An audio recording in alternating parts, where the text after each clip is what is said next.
안녕하십니까. SNU 청학과 원장 한영근입니다. 오늘은 인공수정체의 종류에 대해서 말씀드리고자 합니다.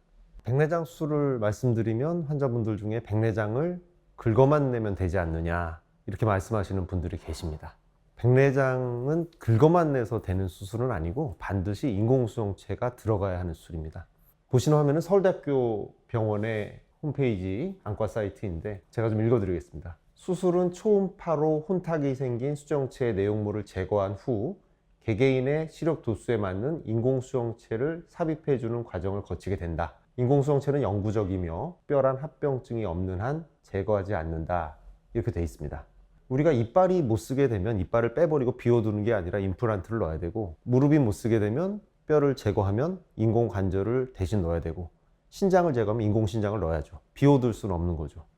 백내장은 수정체가 혼탁이 생긴 것이기 때문에 이 수정체를 제거했으면 이를 대신해줄 인공수정체를 반드시 넣어야 됩니다.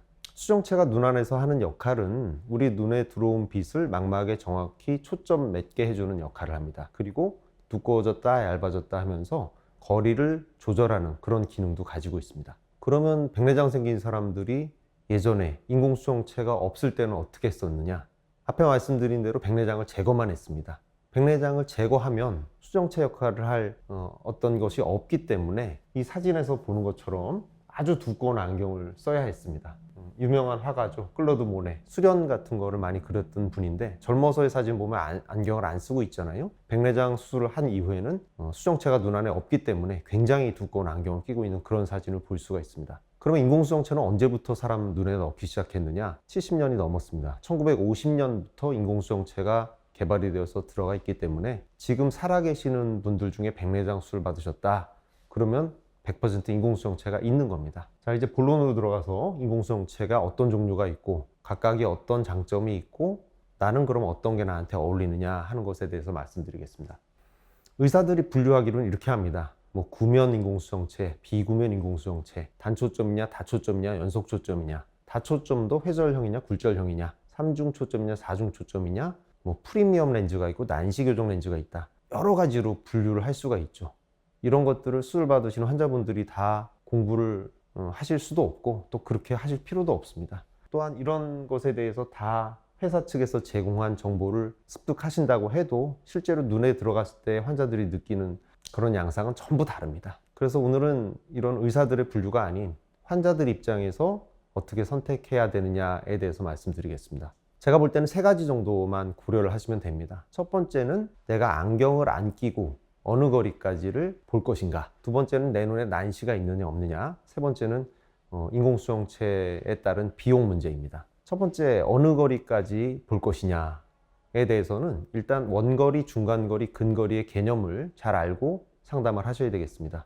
원거리라 그러면 먼데 100m, 200m를 생각하시는데 내가 손을 폈을 때 그거 넘어가면 바로 원거리입니다. 환자분들 중에 나는 원거리는 잘 볼 필요 없어. 그냥 집에서 TV 잘 보면 돼. TV 보는 거 원거리입니다. 그게 근거리나 중간거리가 아니라는 거고요. 중간거리는 피아노 치는 사람이 악보 보는 정도 거리 또는 모니터 정도 거리가 중간거리입니다. 대략 70cm라고 생각하시면 되겠고요. 근거리는 30-40cm.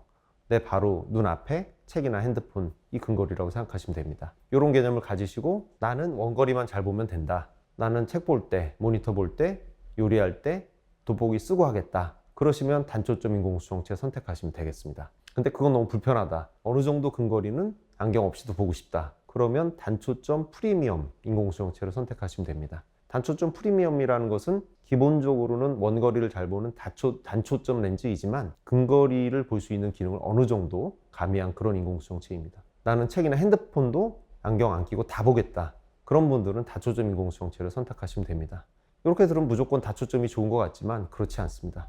그거는 제가 마지막 슬라이드에서 정확히 말씀을 드리겠습니다. 두 번째로는 난시가 있느냐 없느냐. 앞에서 단초점, 단초점 프리미엄, 다초점 이렇게 말씀을 드렸는데 그 각각이 난시 교정이 있고 난시 교정이 아닌 일반 렌즈가 있습니다. 그러니까 인공수정체를 어떤 걸 선택하던 간에 내가 난시가 있는 눈이면 난시 교정 기능이 있는 인공수정체를 넣어야만 수술 후에 안경을 안 끼고 볼 수가 있습니다. 마지막으로는 비용입니다. 단초점 인공수정체 20만 원대입니다. 다 보험으로 커버가 되니까요. 근데 거기에 난시 교정하는 기능이 추가되거나 또 아까 중간거리까지 잘 보는 프리미엄 인공수정체 대개 100만 원에서 200만 원 정도의 비용이 들고요. 다초점 인공수정체 근거리까지 안경 없이 볼 수 있는 인공수정체의 경우는 수술비가 200에서 400만 원 정도 됩니다. 물론 저희 청안과의 기준이고 병원에 따라 다 비용은 조금씩 차이가 날 수 있습니다. 마지막으로 단초점, 단초점 프리미엄, 다초점 다시 설명을 드리면요. 단초점 인공수정체는 원거리가 잘 보입니다. 다른 어떤 인공수정체보다 멀리는 아주 잘 보입니다.